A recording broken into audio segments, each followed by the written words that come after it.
Pontianak is the avenging womb of the jungle knight. Again, a very, very powerful title and everything that they put in place for her.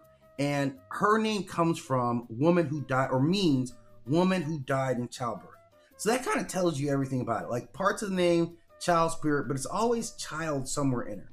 So she has a special legacy directly linked to children and death. So she's not herself a ghost. She's a woman whose body failed at the most biologically sacred time, when she was creating life. So that's a rupture that she never got over. So we can see her, like, she exists primarily in Malaysia, Indonesia, Borneo, Singapore. Like, I think this is the first time I've covered any mythologies coming out of that area. And you can see why. It's terrifying. Her bloody hands and kooky eyes staring at me that way, one-legged. Okay. She's always in like the forest setting. So this is very important. This is obviously forest dominated cultures. So she's around dense forests, banana trees, rural roads, isolated villages, like night travelers. So anyone kind of roaming out there, that's what she wants to get you at. She lives in the frontier zone.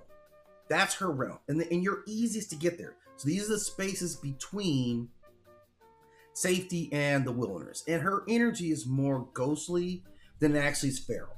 But when you see her, again, she's undeniable. Undeniably, you're going to want to get it, right? She's a beautiful woman with this beautiful skin, long black hair. I don't know if that skin looks beautiful, but it was described that way. Sometimes she can look pregnant, and she'll typically have on a white dress. Now, once you get closer, you start to see all the problems, like the blood dripping from, remember I said, I want to look at the blood around their mouth and their claws. The claws, the fangs, the eyes that glow yellow, the face that becomes corpse-like. And in some accounts, her stomach is also hollow. Her neck snaps unintentionally, and her laughter becomes piercing and shrill. So even her laugh is beyond just getting on your nerves, right? She's really, really getting after it. Now, how we see her move, a man drives or walks alone at night. That's all it takes. He hears a baby crying, like, oh, what's that? There's a baby out here. You see a beautiful woman on the side of the railroad or the road. You stop to help. She disappears. She reappears in the back seat, and now you're getting ate up. That's how it goes down. Now, the man will often smell a floral scent after she's done because, you know, she's all upon him, and that's what she had on. And then you hear her laughter, which is very high-pitched. And this is all important about her. Now, she has an inversion because she'll attack your abdomen and your genitals and external organ. So she wants to mess you up. She knows the key part she's going for. I'm gonna get you right in the mommy daddy button, right?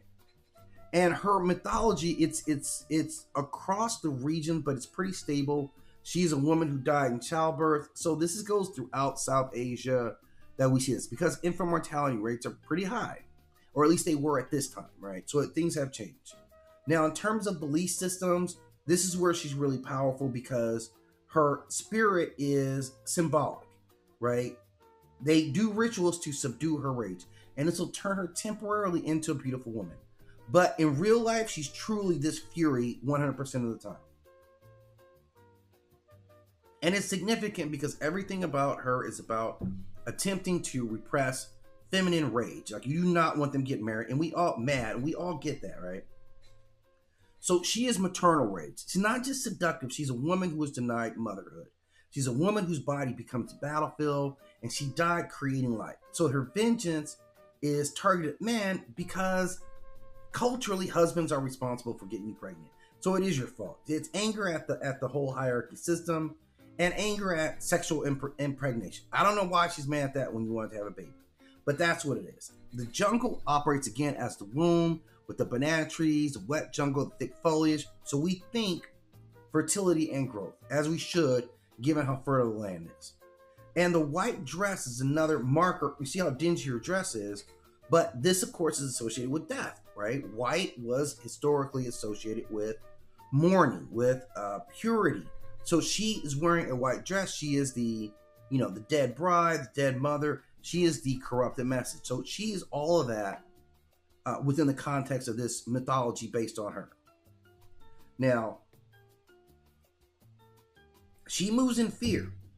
This is one of the deities that her role is to inspire fear in you, to make social changes. That's 100% why they stop hitting your women. They fear the child mortality rate was really high. That's why they wrote mythologies like that. They feared the feminine rage. It was sexual guilt.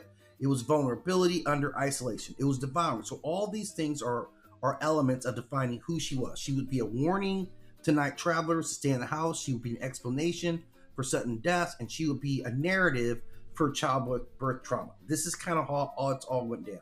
And in some community, her legend shapes burial rituals, pregnancy protections, and night behavior rules. So she's not just a story, she's an influencer with a better set of tools. She was really able to get across her point by scaring the bejesus out of everyone. Now, she's, of course, associated with the city, which is named after her in Indonesia, Pontianak, and the city itself is tied to that legend. And in some accounts, the cities drove her out by firing cannons. And that tells you a lot because they have to run her away. Now, I would typically look at these with like Onroya, the Japanese spirit, or the Slavic Ruskalka.